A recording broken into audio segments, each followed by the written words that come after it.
Welcome to Fantasy Sports Daily, powered by FantasyGuru.com. Monday through Friday at 12 p.m. Eastern Standard Time, 9 a.m. Pacific. Ray Flowers breaks it all down for you from a fantasy sports perspective.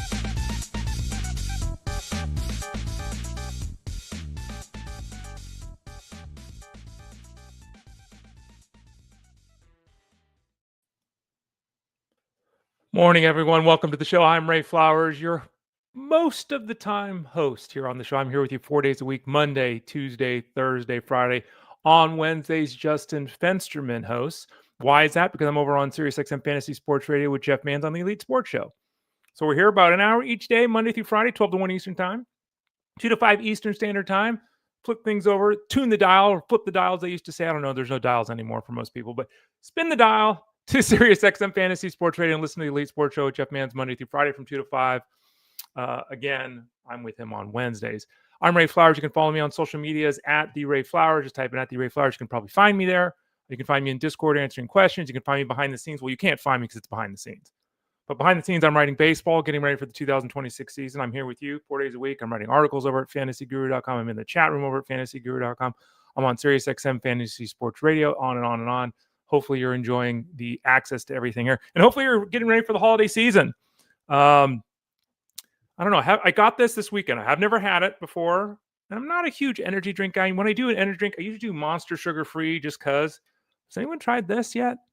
Look at this. This is the winter edition from Red Bull for the holiday season. Fuji apple and ginger. Has anyone tried this before? I don't know. I'm going to give it a shot probably today. And I'll let everyone know, I guess, tomorrow how it's going. What are your favorite holiday foods? You can always let me know. Again, at The Ray Flowers. We're here with you Monday through Friday, 12 to 1 Eastern. Normally, I'm solo on Mondays, and that's what we're doing today. And I'll throw it up on the screen here. On Mondays, I go solo. It's the only day of the 4 that I'm here, the 5 all week, that's only one of us. Because I just go game by game, team by team, and I ramble on. I've got no notes, and I just rock and roll. I say I've got no notes. I think I have one note. I do have one note on the Bengals. That's it. I have one note. The rest of it's just you and I having a discussion, going game by game, team by team. This is what we do every Monday. All the Sunday action is reviewed. Remember, in the NFL now, no more buys. So we're out of that. The overwhelming majority of people start their fantasy playoffs this week. So we'll be here with you all week and through the fantasy playoffs as well. As you can see there on the screen, for those of you that are wondering on the screen, yeah, there are many ways to consume the show. Go to FantasyGuru.com, click the Elite Plus tab at the top of the page. You can find the show cataloged. You can actually find all the shows that we have on the Elite Sports Network if you do that. Elite Plus tab at the top of the page. You can type in Fantasy Sports Daily where you listen to music, whether that's iTunes or YouTube Music, Pandora, Spotify. Just type in Fantasy Sports Daily. And then the big three, the 3 places you can watch live or on demand. In those places that you're watching live, you can leave comments, questions, concerns, that kind of stuff. YouTube.com/@ElitePlusNetwork, Twitter X @FantasyGuruSite, and Facebook.com/FantasyGuruHQ. So check out us out in all those 3 places. And as you can see there on the screen, if you are in one of those 3 places watching live, we've done it again. Look who's back again.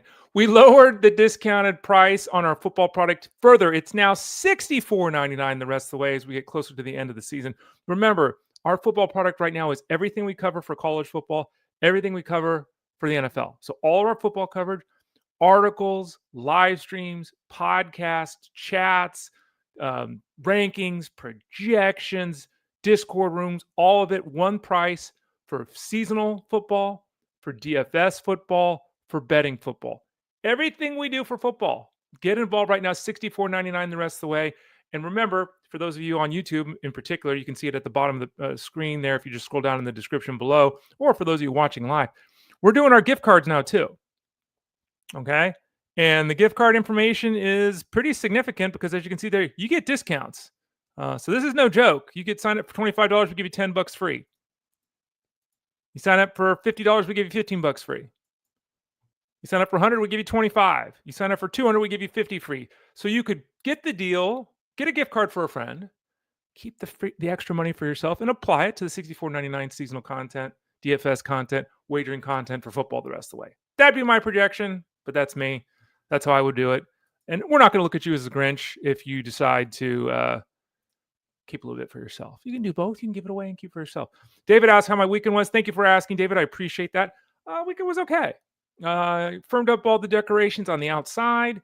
Got a chance to do some pottery. My lady and I, we do pottery. For those of you that don't know, I think I might have shared pottery something on the show here at one point. I don't know. But we do pottery. So I went in and did the hand glazing, which takes forever. But I did a faux candy cane bowl. I did a Christmas mug with festooned with Christmas trees. I did I did a coffee mug and then a bowl with some geometric shapes that you have to tape it like painter's tape. For those of you the blue tape, painter's tape, and then you do one side and then you do the other. Anyway, spent hours doing that. So that's kind of what I did this weekend. Had a lot of fun. Murphin Stein says very festive. Yeah, I'm trying to be happy, trying to be positive. I got my Christmas one of my many Christmas sweaters. Do any of you go to holiday ugly sweater parties? I'm thinking about doing it. My lady's going to Iceland for a week with her dad. Maybe I'll go to a holiday ugly sweater party. Used to go to those all the time. Anyway, that's kind of my weekend. I appreciate you asking, David. And thanks for the kind words, Murph. Ethan says, this is the first year I think that I've missed the playoffs in every league. I'm lost now. I'm sorry, Ethan. I will say this, that sometimes things just don't work. And I talked about this the other day, and just to reiterate, I'm in danger of getting demoted because we have a scenario in the FSG. I've been in the Champions League for, I don't know, 18 years, 15 years, whatever the hell it is in the FSGA, never finished in last place. I'm about ready to finish in last place. If you finish in last place, you get demoted. Justin Jefferson, yeah. Garrett Wilson, yeah. Jane Daniels, yeah. Trey Benson, yeah. I mean, what are you going to do? So, Ethan, I feel your pain. Sometimes you put a good team together. Sometimes you do the right thing, and sometimes it just don't work. It sucks. But I'm glad you're still here with us. I hope you're still taking advantage of the product over at FG. Maybe it's time to get involved in DFS. Still weeks left to do that. Maybe it's time to get involved in betting. Have the season end on a high note. We'll see. We'll keep a good thought for you, Ethan. All right, let's dive in and talk some football here. Remember, click that subscribe tab in the top right corner or send an email to support@fantasyguru.com. Seahawks defeated the Falcons 37-19. They improved to 10-3. The Falcons fall to 4-9. This game was close-ish for a while. It was 6-6 at halftime. Like, everyone was getting really nervous. What the hell's going on with the Seahawks? By the end, it was a whitewashing, like it was expected to be. Jackson Smith and Jigga scored twice. Cooper Kupp even got in the end zone. Rashid Shaheed had a 100-yard kick return. He caught 4 balls for 67 yards, finally having his first game as a viable option in the passing game. So nice to see him trending upward a little bit. Maybe he'll get some more run as a pass catcher here down the stretch. Zach Charbonnet ran for 46 yards. Kenneth Walker ran for 29. Neither scored a touchdown. Neither did anything. So a very, very much a great game overall for the Seahawks, 37-9. Hardly anything of fantasy note at all here, other than Rashid Shaheed having those that finally finding his footing in the offense. But remember, he only had 5 targets. He only threw the ball 30 times. On the Falcons side of things, I keep seeing a lot of this. Kirk Cousins sucks, and I'm not saying Kirk Cousins is good, but this is Michael Penix is really that better than Kirk Cousins? He's not. I'll answer the question. He's not. The fact is, the Falcons are beat up, and when any team that doesn't have their one, and when their one is Wan'Dale Robinson, when your one is a guy like London, who is an elite alpha receiver, it's a huge, huge benefit. Okay, and when he's out, it's a huge, huge detriment. So a lot of that has to do with this. A lot of this has to do with the play calling. Cousins threw a couple of picks. I mean, his number 1 receiver right now is Darnell Mooney. His number 2 is Dylan Drummond. His number 3 is Tompkins. Like, that's what no quarterback, Patrick Mahomes couldn't have success with this. Patrick Mahomes having struggles with his own guys who are better than this. So bottom line is here, you keep playing Robinson. He had a disappointing game, 86 rushing yards, 8 receiving yards, still just 20-plus touches. This is just a terrible game. Again, this game was Kyle Pitts, because of the injuries to London and what they need to do offensively, 6 catches for 90 yards. Their most consistent pass catcher is Kyle Pitts. Kind of tells you everything you need to know about the Falcons right now. Pittsburgh defeated the Ravens 27-22. The Steelers now take the lead in the division. They're 7-6. The Ravens fall to 6-7. This game was 17-3 at one point for the Steelers. They barely hung on at the end there. On the Steelers side of things, Dwayne Washington got hurt early. Their 300-pound tight end. I had a head injury. So then we saw Freiermuth and Jonnu Smith got 1 target in a game where Washington is out. Here's the bottom line with this. Number one, the Steelers finally did what they need to do. They threw the ball to DK Metcalf. It's not complicated. They threw the ball to DK Metcalf, 7 catches, 148 yards on his 12 targets. He was in the hospital last night. His stomach was feeling a little rumbly-tumbly. Good news, he's been released from the hospital. We expect him to play the next game at this point for the Steelers. But they did the right thing. They just fed the ball to their alpha receiver, who they do have, who they do pay, who they don't throw the football to. That's point number one. Point number two, this offense, Arthur Smith, this offense, personnel is bad. Okay. Adam Thielen basically, is added off the street, and he's out there. He only caught one pass, only had one target, but they're so in dire need of help on offense that Roman Wilson, who's been there all year, who's 10 years younger than Thielen and arguably more physically gifted, is a healthy scratch so Thielen can play. This offense is just bad. It's too much tight end. It's too much running back. Aaron Rodgers stretched the field a little bit more yesterday, but a lot of that, first time in forever that his yards per target wasn't like 5, it was like 8 or something like that. But they ran the ball against the Ravens, who have a much better defense, obviously. No one on this team ran the ball for 20 yards. Now, Gainwell caught 6 passes and had a rushing touchdown. Jaylen Warren had a receiving touchdown, so both guys got, in the pay dirt here if you utilized them. But let me say this again. This team didn't have a guy rush for 20 yards yesterday, and they still won. On the Ravens side of things, Lamar Jackson was better, but that's relative. He looks tentative. He looks disinterested, which I don't think is fair because I think he's always been that way. He was a little bit more decisive. He finally did something on the ground, 7 carries, 43 yards, and a touchdown. But he kind of looks timid out there. And the problem is they also don't have a group of pass catchers that can help. Part of that is Lamar Jackson and his still limitations. Part of this is the group they've put together. Zay Flowers, 8 catches for 124 yards, miscast as a wide receiver 1. He should be the 2 on any team he's on, but he's their 1. They don't have a 2. So, it is what it is there. Henry didn't do anything. He didn't get in the end zone, so that was disappointing. But it's hard to not do anything when you have 26 touches. I mean, I guess he got 104 scrimmage yards, 102 scrimmage yards, whatever the hell it was. But he didn't do anything. The big storyline here was twofold. One, Mark Andrews caught 1 ball for 9 yards, had a ball bounce off his hand in the end zone. Would have been a miraculous catch, but he didn't do anything. 2, Isaiah Likely had 4 catches on 6 targets for 25 yards and a touchdown. Remember, 2 weeks ago, Isaiah Likely lost a ball at the goal line on a fumble. Yesterday, for those of you that didn't see it, and I'm not Mr. Conspiracy, and I'm certainly not Mr. The referees are terrible, but the referees are terrible.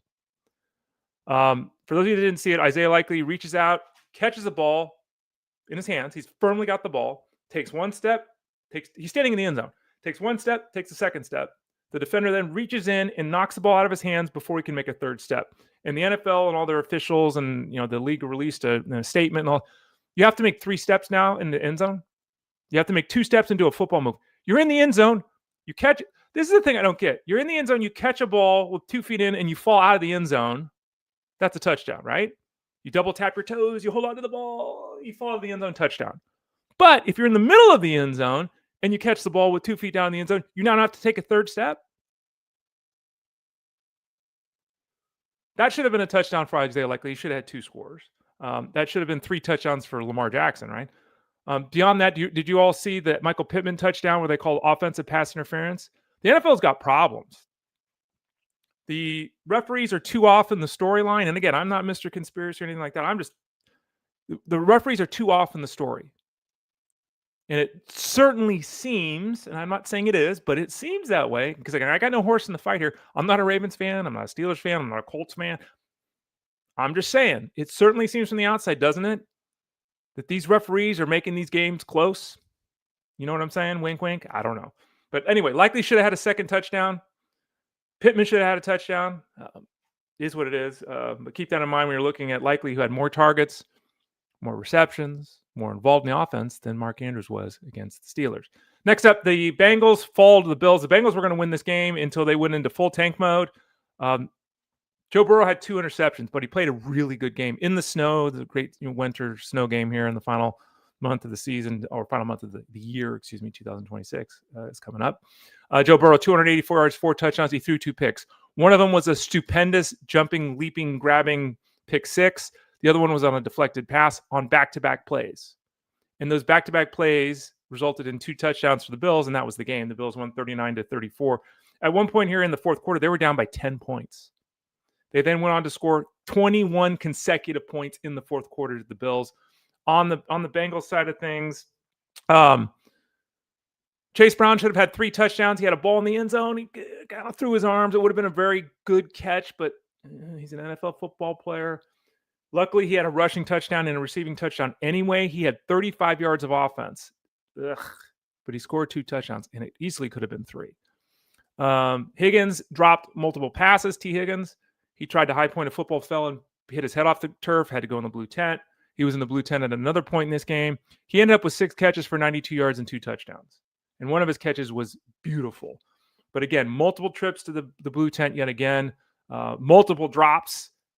Pretty fascinating game for him. In the end, in fantasy, he was huge. 6 for 92 and 2. Jamar Chase, 5 for 44. Really disappointing. Why did everyone text me when I'm on the show? No one pays attention to what my schedule is. Mike Gesicki, who hadn't done anything all year. 6 catches, 86 yards and a touchdown. Don't chase that. Fant was still out there. Hudson was still out there. Tanner was, this is, no. But the takeaway is you always play Higgins, duh. You always play Brown. You always play Burrow. You always play Chase. That's kind of the takeaway. And don't go chasing the Mike Gesicki stuff. The Bills, on the other hand, won the game again 39-34. Can we please stop, by the way, talking about the Bengals making the playoffs? They're 4-9. They're not making the playoffs. They're 4-9. Let it go.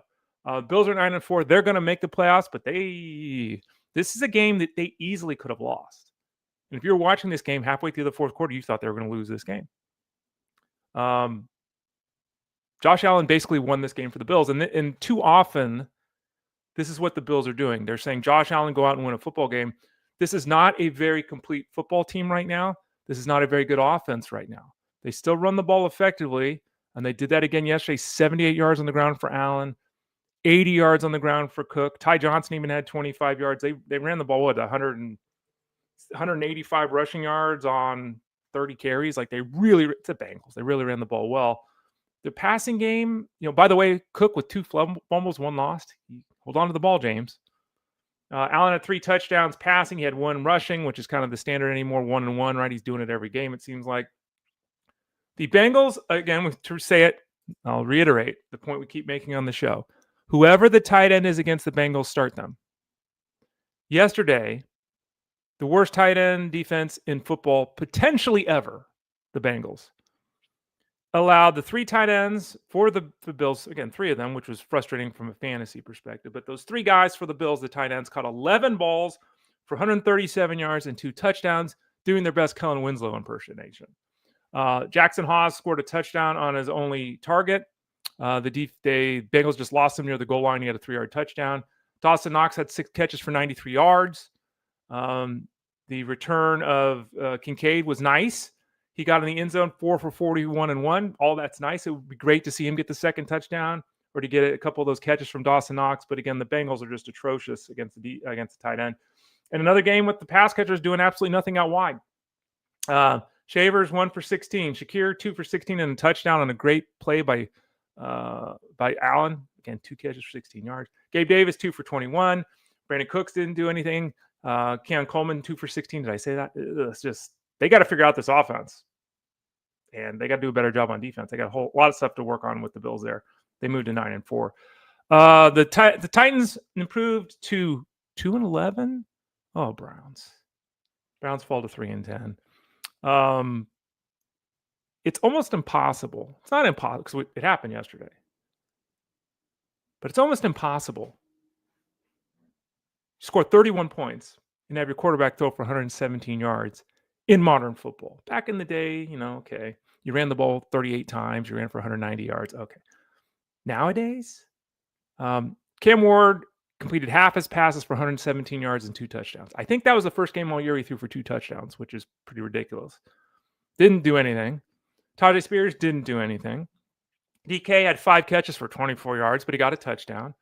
Io Manor scored a touchdown on his only catch, 14-yarder.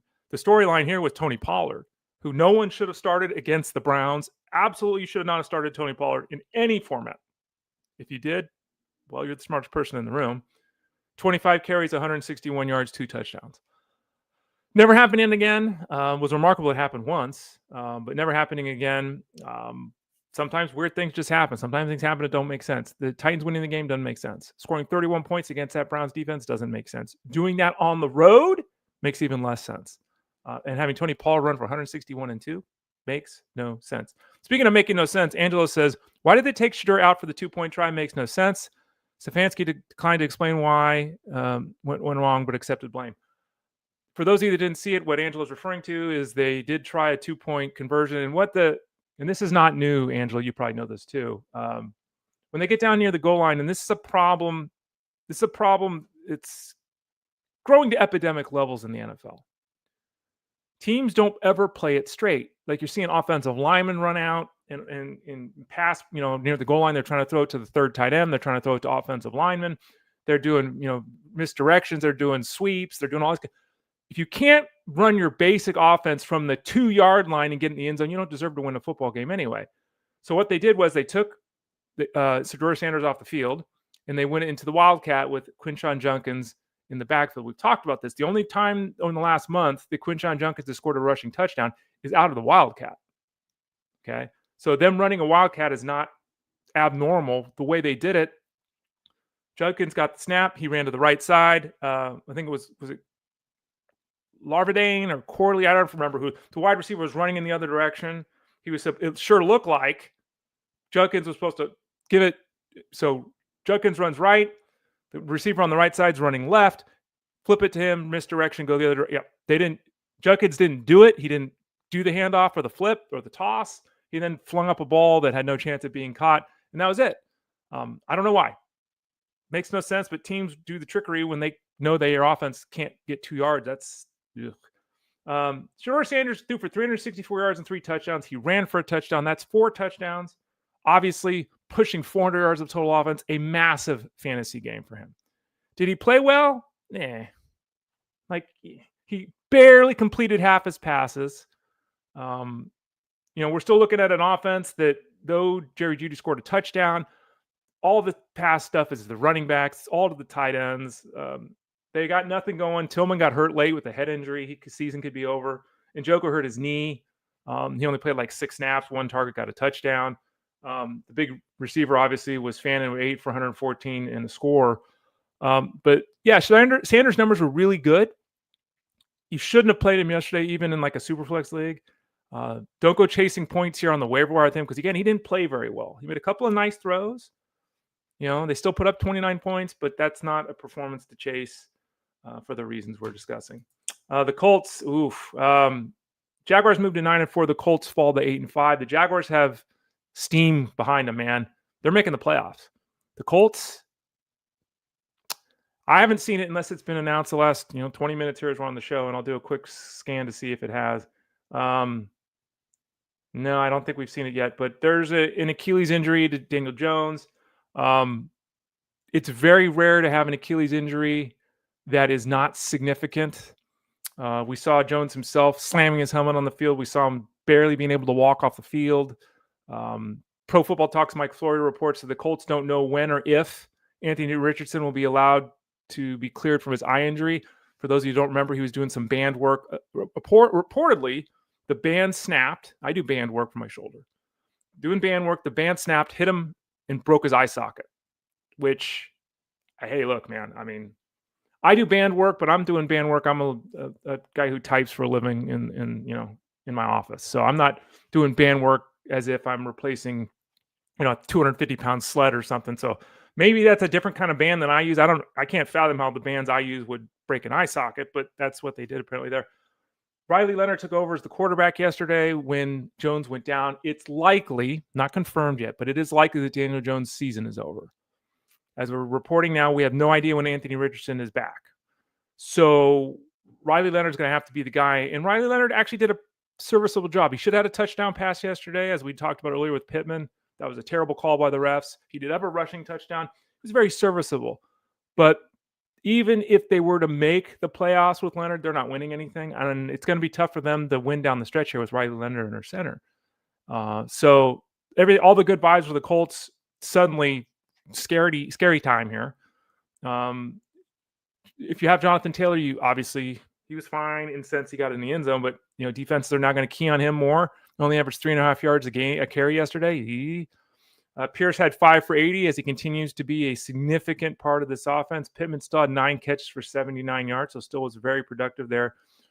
Warren only had 2 catches for 15 yards. He's really receded after that hot start.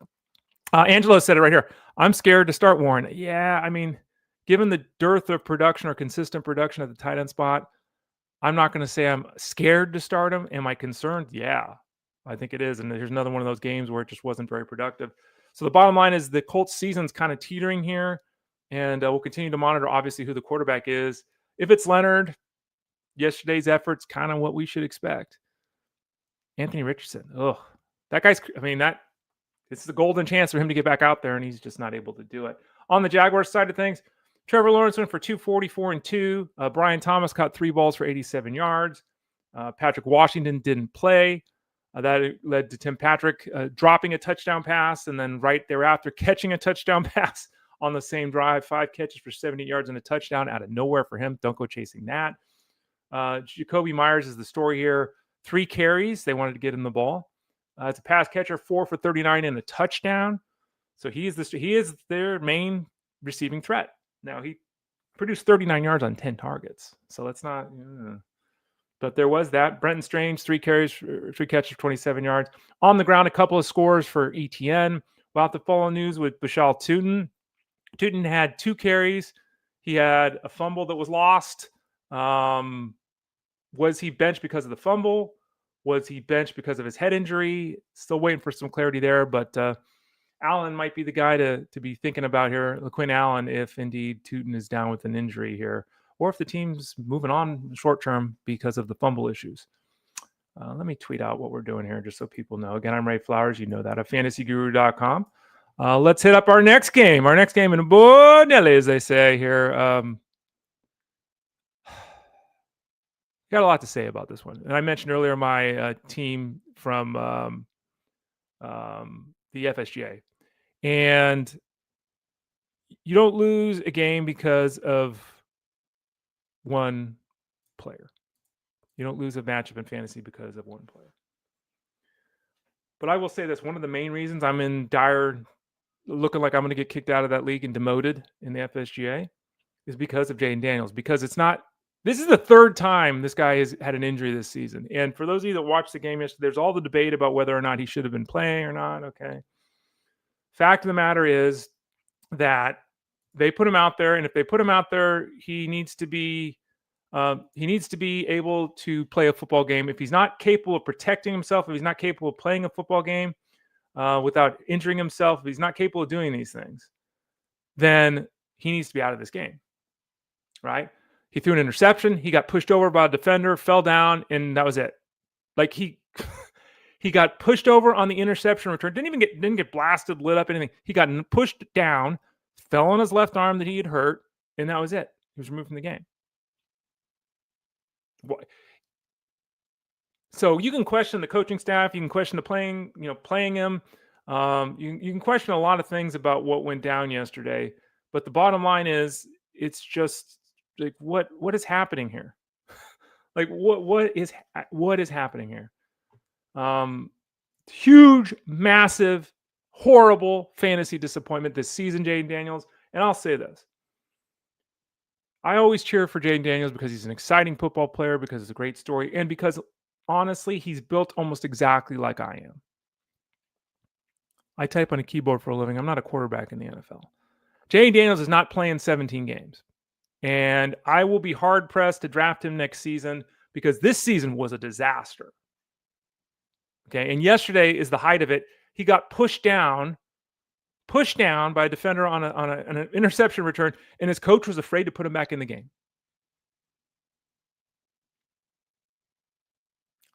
What else is there to say?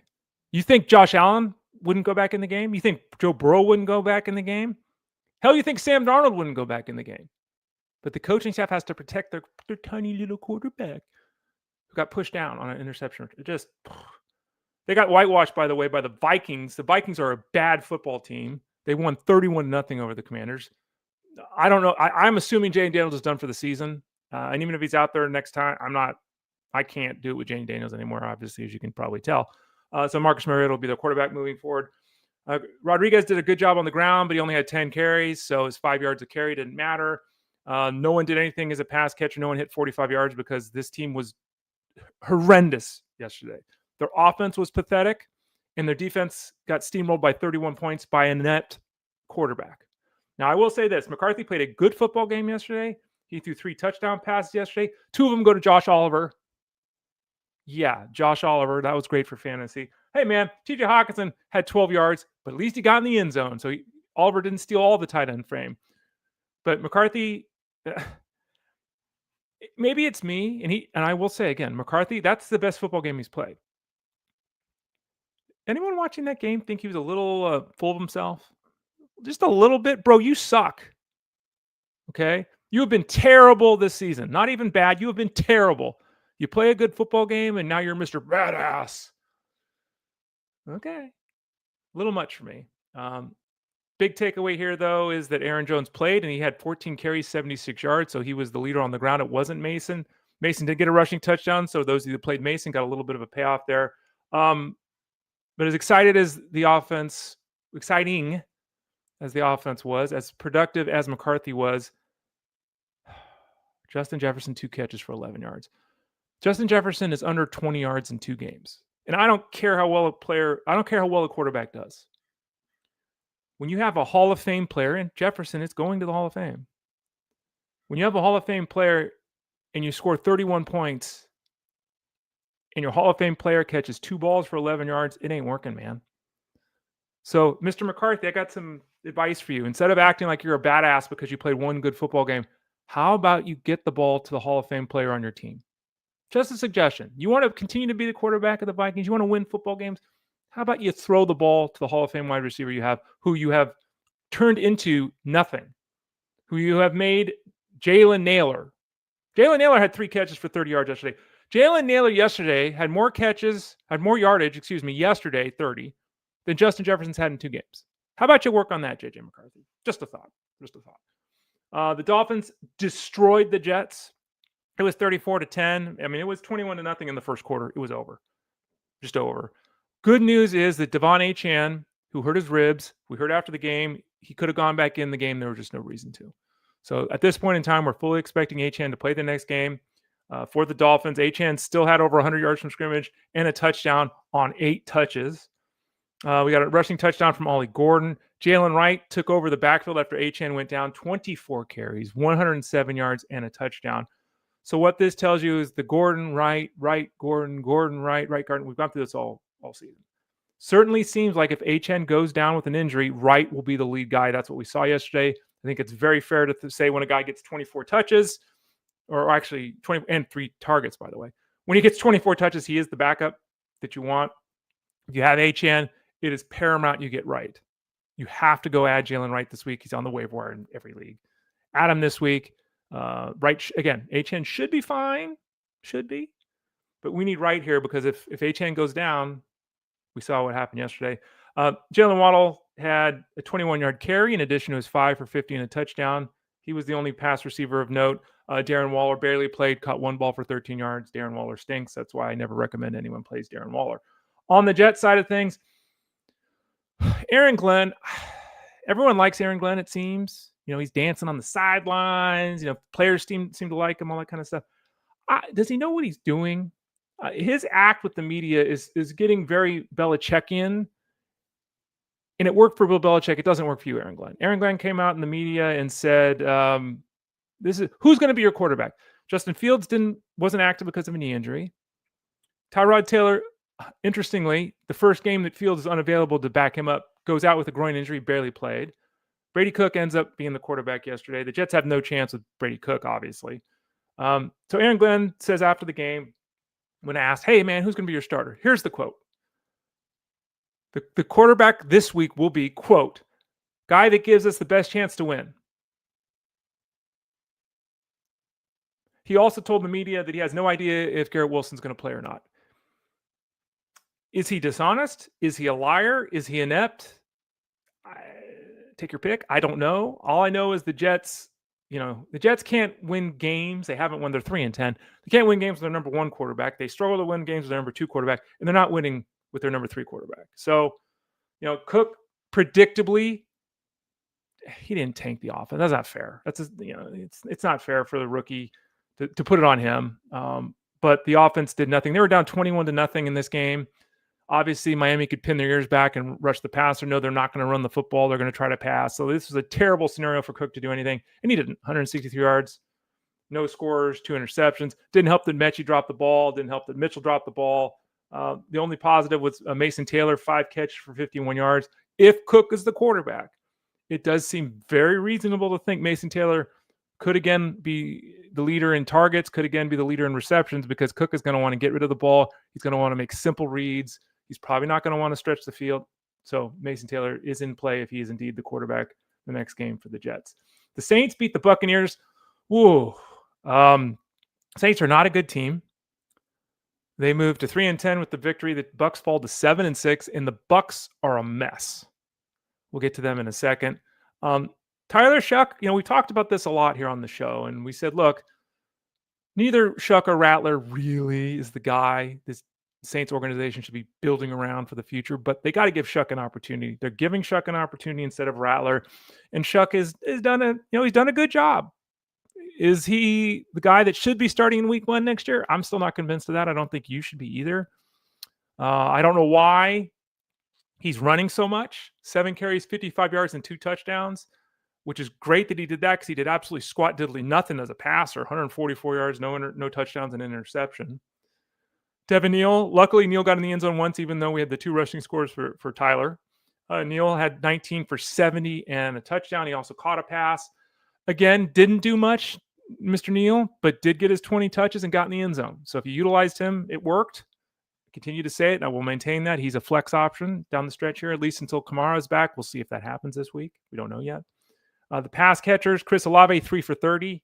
He looked okay. It didn't seem like his back was a problem. The problem was the matchup and the quarterback. But 3 for 30, terribly disappointing effort for him. Juwan Johnson, 4 for 38. That's about his floor. It wasn't a game that did anything for you, right? But it's about his floor. He's been really consistent this season for the most part. Some ups, some downs, but really settled in here. Devon Bailey, who I hope some of you didn't chase. I think we had him ranked 47th, 6th, something like that at wide receiver. Hopefully you didn't start Devon Bailey. He did lead the team in 5 targets. He had 3 catches with a team leading 40 yards, did absolutely nothing with it. The Saints are what they are. Now, on the other side of the thing, the Bucs, this is just, well. And as Jeff Mann said in his TikTok video last night, which I agree with, Mike Evans could return this week. It's not going to save this offense. It's just bad. Now, they've been without McMillan all year. Evans has missed a ton of time. Godwin's missed a ton of time. Irving's missed a ton of time. Okay. There's a lot. But, man, I got to tell you, Emeka Egbuka, the first month of the season, he looked like he had a chance to win Rookie of the Year. The last 2 months, no. And yesterday, 2 catches for 15 yards. Was it an easy touchdown that he dropped? No. Should he have caught it? Yeah. Ball bounced off his fingertips right at the goal line. Would have been an easy score. There was no one within 30 feet of him. Again, he was stretched out, and Baker threw the ball a little high, but you got to catch that, man. You've got to catch that. Period. You got to catch that. He catches that ball, they win the game. But Egbuka, I don't even know, especially with Mike Evans is back, there'll be a push away from Egbuka because Evans is back, saying Evans will get the targets. There'll then be the other side, which is like, well, if Evans getting the attention, maybe Egbuka can find the gaps, right? But it's been almost 2 months of Egbuka scoring 9 points a game. The facts are the fact. Godwin, 5 catches for 55 yards. That's about what you would expect from Godwin. Otten, 3 catches for 19 yards, didn't do anything. Luckily, Bucky Irving got in the end zone as a pass catcher because as a runner, he only got 55 yards, but 17 touches for him.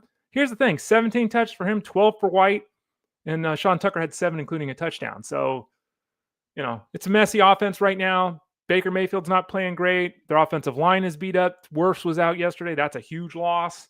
Egbuka didn't grab the touchdown. Hopefully Evans is back, but the Bucs are looking like they're not going to make the playoffs right now. This is not good.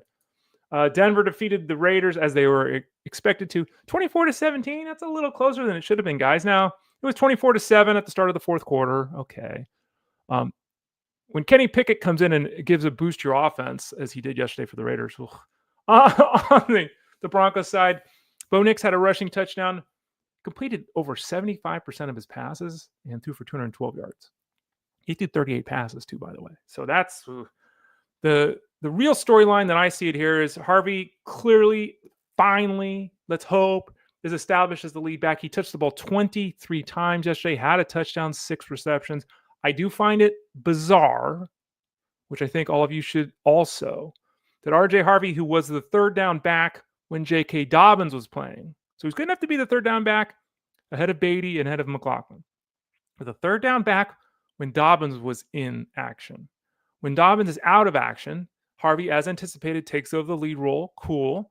But now he's no longer even playing on third downs. He played like 1 third down yesterday. Is that right? I think it was 1. Let me look that up here. But isn't that weird?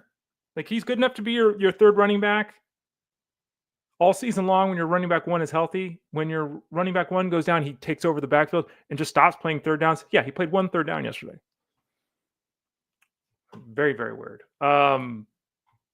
Pass catching wise, this is the other storyline for the Broncos. We talked about this on Monday last week, and it was mentioned multiple times on the show last week how coming out of the bye, Pat Bryant played more snaps, ran more routes, and saw twice as many targets as Troy Franklin did. And that was something to keep an eye on because that doesn't – Franklin's been getting 7-8 targets a week and been the number 2/1 receiver on this team. They come out of the bye, and here comes Bryant. Well, yesterday, Bryant versus Franklin. Bryant ran 29 routes, only 17 for Franklin. Bryant played 35 snaps, only 19 for Franklin. Bryant had more targets as well. He had more catches. He had more yardage. Pat Bryant has passed Troy Franklin. Just the way it's 2 games in a row now where we're talking significant snap advantage, significant route advantage, a target advantage, a catch advantage, and a yardage advantage. So for those of you using Franklin, stop. Stop. And we said this last week too. Pat Bryant was somebody we recommended you picked up last week. Now, it only resulted in 4 catches for 32 yards. And so it's not like we're starting Pat Bryant. But again, multiple weeks in a row now where he has been the number 2 receiver. And Franklin is receding. He's the 3. And in fact, it's not just he's receding to the 3. Franklin played fewer snaps than Cortland Sutton, Pat Bryant, Lil Jordan Humphrey, and Marvin Mims. He played 1 fewer offensive snap than Marvin Mims. Ugh. Yeah, ugh. Raider side of things, as they fall to 2-11 and try to get the first pick in the draft. Geno Smith, 14 things are hurt with him. Geno Smith stinks. They get him out of there. Kenny Pickett comes in, throws for 97 yards and a touchdown, and things look a little bit better. We'll see who the quarterback is. I guess Aiden O'Connell could technically be the quarterback if Geno Smith can't go, so don't just assume it's Pickett right now. Again, Geno Smith could play this next game. We just don't know yet. It's too early. Jack Bech. John Bech? Why am I drawing a blank in his names? Jack? Yeah, it's Jack. Jack Bech. 6 catches for 50 yards. Realized that 4 of his catches were from Kenny Pickett. So through 3 quarters, he was getting nothing from Geno Smith. Kenny Pickett comes in, 4 of his 6 targets. So that's something to keep an eye on there before you go to the waiver wire because he led the team in catches and yards, who the quarterback is for this team. Brock Bowers, 4 for 46 and a touchdown, continuing to make some great plays, continuing to not get targeted. I don't understand this. Well, they don't run plays. That's part of the problem. But you throw 32 passes and 5 of them go to Brock Bowers with that group of receivers. Who am I? But okay. Jackson had a touchdown on his only target. He played 2 snaps. Don't chase that. Lockett didn't do anything. Tucker didn't do anything. This offense is nothing. Ashton Genty. I mean, you got to feel bad for Ashton Genty because we talked about this and we went into some detail on the Elite Sports Show last week. Genty can't do anything because of his offense. He's constantly getting hit at or behind the line of scrimmage. He's constantly having to break tackles, like constantly. He'll be fine in his career and he'll be really good next season if they can figure out this offense. But right now, it's a disaster. It's just a total disaster. Rams defeated the Cardinals 45-17. This was a complete whitewashing. The Rams destroyed the Cardinals in such a significant way that no single Rams receiver played half the snaps. None of them. They didn't play half the snaps. They had no need to. So Nakua had 2 touchdowns, 7 for 167. He went off, even though he didn't play half the snaps. Devontae Adams was targeted at the goal line a couple times, but didn't haul a ball in, so he only had 4 for 29 yards. Parkinson scored a touchdown. That's like 4 touchdowns in 5 games for Colby Parkinson, something like that, as he's utilized in the red zone. 3 touchdown passes for Stafford. Running wise, Blake Corum had a long, was it a 48-yard run? 48-yard run late in the game, didn't mean anything, but nice 48-yard run. He's now run for 200 yards with 3 touchdowns the last 2 games. Kyren Williams still ran for 84 yards, still had a touchdown, still is the lead back, more snaps, more routes, blah, blah, blah. Corum continues to be more of a thorn in the side of Williams having blow-up games than a huge on his own guy. We know about this. We've talked about this. Corum, because of the way the offense is operating, I guess now we can kind of say flex zone is legit. Well, Ray, he's run for 200. Let's pull it up. Let's do a little reality check here before we go nuts. The last 2 weeks, Blake Corum has been fantastic, but he is playing less snaps and seeing less targets and less routes run and all that stuff than Williams. Williams is obviously still the one. The last 2 weeks, he scored 14 and 26 PPR points, which is fantastic. Prior to that, in 11 games, he averaged 4.2 PPR points. Not 14.2, 4.2. So for 11 games, it was 4.2 points a game. Okay? And we're talking about games with 13 touches, 13 touches, 13 touches, 9 touches, 11 touches. He was averaging 4.2 points. Last 2 weeks, got in the end zone. Now a usable flex option. They face Detroit next. Not a super easy matchup. Detroit's pretty good against the run. Arizona on their side of things. We heard that Kyler Murray is done for the year. He's probably done with the organization. Jacoby Brissett threw the ball 44 times again, went for 250 and 2. Again, he threw for 271 yards. Brissett's throwing the ball 40-plus times every game and going 250 and 2 almost every game because they're just throwing the crap out of the ball. We've got a couple of days left for Benson to get activated off the IR. It doesn't seem like that's going to happen. It seems like his season is over. He's going to go down as one of the most disappointing efforts of the year because he had a chance to take over this backfield and be a weekly play when James Conner was hurt early. But there is now a legitimate possibility that he's not even activated, that his time runs out. That's midweek this week. I'll have a couple days left for them to have to activate him or his season's over. I'm not expecting him to play at this point. I don't think anyone should be. If you have Benson, you have him on the IR spot, cool. If you don't have him on an IR spot, there's no reason to keep him at this point. At least that's my thoughts. Maybe miraculously he plays and you want to hold on to him for a couple more days until the team announces it. But he clearly had a setback in practice a couple weeks ago, and it's just Amari DiMercado can't get on the field with his ankle injury. Knight and Carter didn't do anything. Doesn't really matter who the running back is at this point because they're falling behind the Cardinals so frequently, and they're throwing the ball, again, 40-plus times every game. It's all about the pass catchers. Marvin Harrison will try to play next game after missing this last game with the heel injury. Greg Dortch was placed on the IR. Dunzo. Wilson had 11 catches for 142 yards and 2 touchdowns. Another massive fantasy effort for Wilson, who has gone full ham when Harrison's been out of the lineup. He's just been fantastic.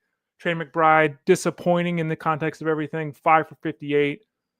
But again, 11 PPR points from a tight end as a disappointment. Hey, man, you didn't have 2 catches for 11 yards for Justin Jefferson like me. So there you go. 2 more games to go through. Chicago falls to the Packers. Chicago falls to 9-4. The Packers improved to 9-3-1. A great race here in the division. A game that came down to the very end. There was a chance there for the Bears late. They were unable to beat the moment, if you will. Caleb Williams threw for 2 scores. The big storyline here was twofold. Number one, another game with Swift and Monungai basically kind of at a draw in terms of touches. Swift came out a little bit ahead because Swift has the pass catching ability, which is not something that they have flashed at all with Monungai. If you watch the game, you'll see that you would have heard, Tom Brady gushing with praise for Monungai. At the end of the day, Swift played 11 more snaps, ran twice as many routes, is the only guy catching passes. Swift is still the starter. He's still the RB2 that you can use in fantasy. Monungai is still the flex option. Pass catching wise, Loveland had a touchdown. Zacchaeus had a touchdown. Dunze was out with the foot injury. We've heard a lot of reports that it's not a significant injury. It's kind of a maintenance thing here. The hope is that he's active for the next game for the Bears. We'll continue to monitor that. Luther Burden did step into the fold, led the team in targets, receptions, yardage. DJ Moore, just not part of the offense. He's getting the Ricky Pearsall treatment. He got paid. Coming off of, how many catches do you have? 100 catches, 90 catches last year? What the hell was it? This has been one of the most shocking falls from grace, DJ Moore, because DJ Moore is obviously is a first round draft pick. He signed a $110 million contract extension last year. He had 98 catches last year. He was coming off 3 seasons in 4 years of 90 plus catches. He's got 39 receptions right now. Ugh, absolute killer. On the Packers side of things, got in the end zone to Josh Jacobs. 3 touchdown passes for Jordan Love, who cannot, will not, won't drive over his front foot he floats everything, and it worked for Aaron Rodgers, and he watched too much Aaron Rodgers. I don't know. We've talked a lot about the mechanics here of Love. Obviously, it's a timing thing they worked on with him. It's where they're at, and I just have a really hard time when a quarterback is doing this every throw instead of driving the football. Anyway, 3 touchdown passes. Problem is here, everyone's way ahead of themselves with Watson, who had 2 touchdowns yesterday, and he's been fantastic. Christian Watson since he's returned. He had 4 targets. And it's one of those things. It's like we can all get excited. He's scoring touchdowns, and it's true. But you also know, right? You do know that there has to be volume here. You can't just score touchdowns. He's got 5 touchdowns in 4 games. Does Watson? He's got 17 catches. He's averaging 4 catches a game, but somehow scoring a touchdown every game. That just doesn't happen. So anyway, something to keep in mind: 4 catches, 5 catches, 4 catches, 4 catches. 2 games under 50 yards. Christian Watson. But clearly the lead receiver for the team. Dobbs continues to play all the snaps, but the return of Jaden Reed relegated Dobbs to nothingness. He only saw 2 targets, didn't catch any. Matthew Golden saw 1 target, played like 5 snaps. Wicks played like 6 snaps. He wasn't fully healthy. Reed had 4 catches, and he had 2 carries. They wanted to get him involved. This is a mess. Bo Melton scored a touchdown. They released Mike Heath during the week. This is just more of the same with the Packers. Their full complement of receivers being active helps the team. It does make things extremely difficult in the fantasy space. And then finally, Sunday Night Football, as we get ready to wrap up the show here. Remember, we're here Monday through Friday, 12 o'clock Eastern Standard Time. A programming note, by the way, before we finish off here. Normally, it's Armando Marsal Tuesdays. Thursdays is Tyler Beaker. Fridays is Russell Clay, with Wednesday being Justin Fensterman and Rich Mileto. This week, we're making a little flip-flop. Russell Clay will still be on Friday with me. Armando Marsal is going to move to Friday. Tomorrow, Tyler Beaker will join us. And Tyler writes our waiver wire article over at fantasyguru.com. So we'll talk to him tomorrow about the waiver wire. So just a little quick programming note. Remember the Elite Sports Show on SiriusXM, Fantasy Sports Radio 2 to 5, Monday through Friday. Those are Eastern times, 2 to 5 on SiriusXM Fantasy Sports Radio. When I'm not here on Wednesdays, I'm with Jeff on SiriusXM. We're doing this for an hour here. Jeff will then do 3 hours on his show today, basically reviewing in a little bit more depth than we have the time to do here on the show. Don't forget to go to fantasyguru.com, click the subscribe tab in the top right corner. Subscribe. Send an email with any comments, questions, concerns. Don't ask Stardom Siddums. Don't use that for the email, but any business decisions that you want to make or need support or help with, support at fantasyguru.com. Support at fantasyguru.com. Texans improved to 8-5 in their victory last night over the Chiefs, who fall to 6-7. I saw a report this morning. The Chiefs have like a 16% chance to make the playoffs. Talk about them in a second. We'll have to see what the news is with Nick Chubb. Nick Chubb, played less than half the game here, got hurt his ribs, didn't return in the second half. Woody Marks had 28 touches for 76 yards. Almost impossible to get that much work and do that little. I mean, really, it's almost impossible. Killer, absolutely crushing, bone, soul crushing, whatever term, soul crushing. Marks had 28 touches. The touchdown went to Dare Ogunbowale. He played 1 snap. He came on the field to give Marks a breather and had a 5-yard rushing touchdown on the only snap he played all game. Crushing if you played Marks, because again, he had 28 touches. He did jack. He had 7 PPR points. 7.6 PPR points on 28 touches, which is impossible. And Dare Ogunbowale played 1 snap and got a touchdown. Collins was 4 for 121. He dropped the pass. No one else had 35 yards. CJ Stroud didn't play very well, but they won the football game 20-10. On the other side, Chiefs, I mean, geez. Like, there were, depending upon how you define it, sure seemed to me like there were multiple drops by Travis Kelce, that there were multiple drops by Rashee Rice. You can't be winning football games doing that. The Chiefs have to rely too heavily on Kareem Hunt, who has no burst.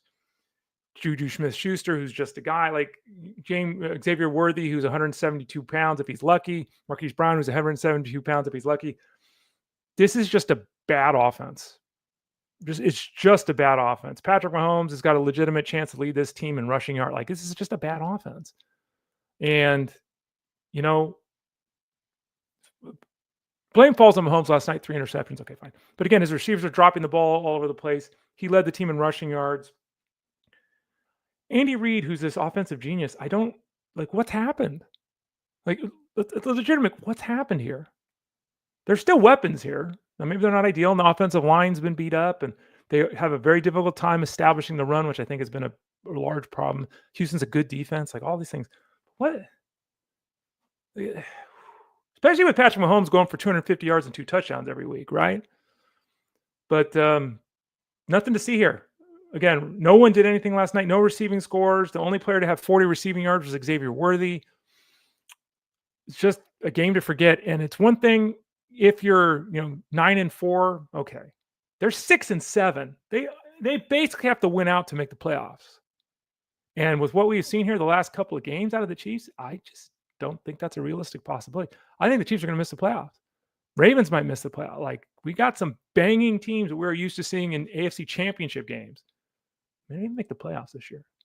We'll continue to follow these storylines, obviously, through the end of the regular season. As you can see there on the screen, get signed up at fantasyguru.com. Email support@fantasyguru.com. Click the subscribe tab in the top right corner. Get signed up for the football product. That includes all of our NFL coverage, all of our college football coverage, all of it for seasonal, all of it for DFS, all of it for betting, all of it for the rest of the season, for all of our football coverage, $64.99. Get signed up now. Get involved. Check it out. See if you want to be part of a full-time membership next year, which you're going to want to do. I think you'll be very pleased with what you see if you do take the opportunity of signing up here on the discounted rate here down the stretch. So hit us up, support@fantasyguru.com, or click that email on the top right corner of the page. And by the way, one final sales note, you can see it there on the screen. The all-in MVP package is also available right now. We spend a lot of time talking football, but basically everything we do but that isn't football or isn't baseball is in the MVP plan. That's horse racing, NASCAR, PGA, MMA, basketball, hockey, all of it right now, all of it active, all of it available with the MVP plan. Click the subscribe tab in the top right corner and get signed up. And remember, buy the gift cards for yourself, for somebody else. If you buy the gift card, we'll even toss in some free bucks to spend with us over at fantasyguru.com. So remember, tomorrow, no Armando Marcel. He'll be on Thursdays. Tomorrow will be Tyler Beaker and myself.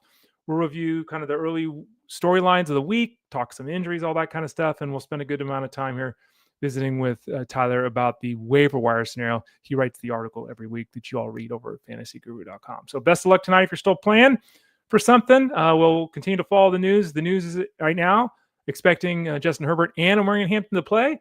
Let's hope that's the case in this matchup with the Eagles tonight on Monday Night Football. I'm Ray Flowers. Thanks for visiting with us today. Thanks for joining us. Tell a friend, spread the word, all that kind of good stuff. And we hope to find you as a member over at fantasyguru.com if you aren't already. I'm Ray Flowers. I'll be back tomorrow at 12 o'clock Eastern Standard Time right here on Fantasy Sports Daily, powered by fantasyguru.com.